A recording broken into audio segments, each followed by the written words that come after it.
Did you know that, as predicted by Einstein's general theory of relativity, it has now been proven that light gets affected by gravity? This is Mr. Jesse, and welcome to another episode of Physics is Easy with Mr. Jesse.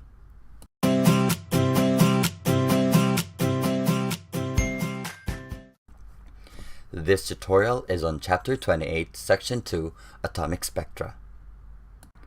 For this lesson, we will discuss the physical origins of an element's emission and absorption spectra, and discuss the Rydberg equation and the emission spectrum of hydrogen.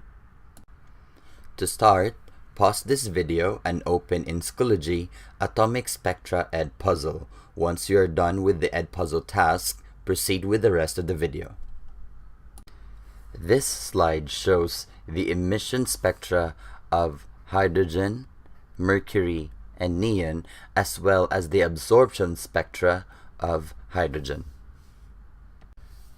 Now, considering the fact that each element will have a unique set of emission spectra or absorption spectra, various absorption lines can be used to identify the elements in the solar atmosphere, and in fact, the concept of atomic spectrum led to the discovery of helium, which is present in the sun. So this is the emission spectrum of a hydrogen atom, and these are spectral lines. And there is actually an equation that would allow us to determine the wavelength of these spectral lines, and that is called the Rydberg equation.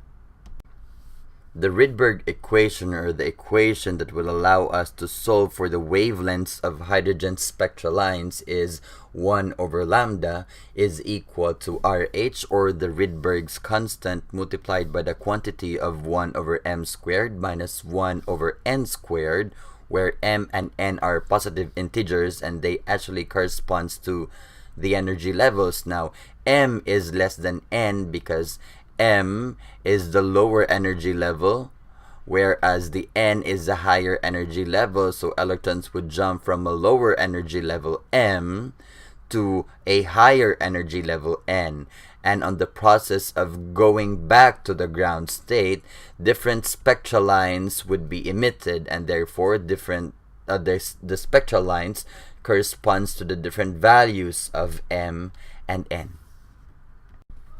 This slide shows the different wavelengths that can be emitted by an electron as it jumps from as it goes down from a higher energy level n to a lower energy level n. So we have different sets of wavelengths or spectral lines. We have the Paschen series. Paschen series basically focuses on the infrared spectral lines. Balmer's series focuses on the visible spectral lines, and the Lehman series focuses on the UV spectral lines. Now, if you notice that when the difference between n and m is big, then therefore the photon that will be emitted by the electron also corresponds to a photon of higher energy. So recall that the Rydberg's equation is 1 over lambda is equal to the Rydberg's constant multiplied by the quantity of m squared minus n squared. So if we are going to look at the Lehman series, here in the Lehman series, our m is equal to 1. And for the Balmer series, our m is equal to 2.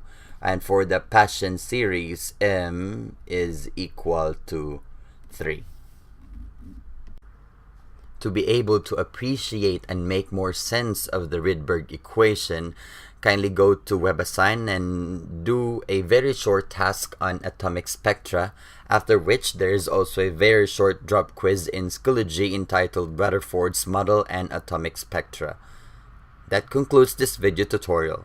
Once again, always remember, physics is easy with Mr. Jesse.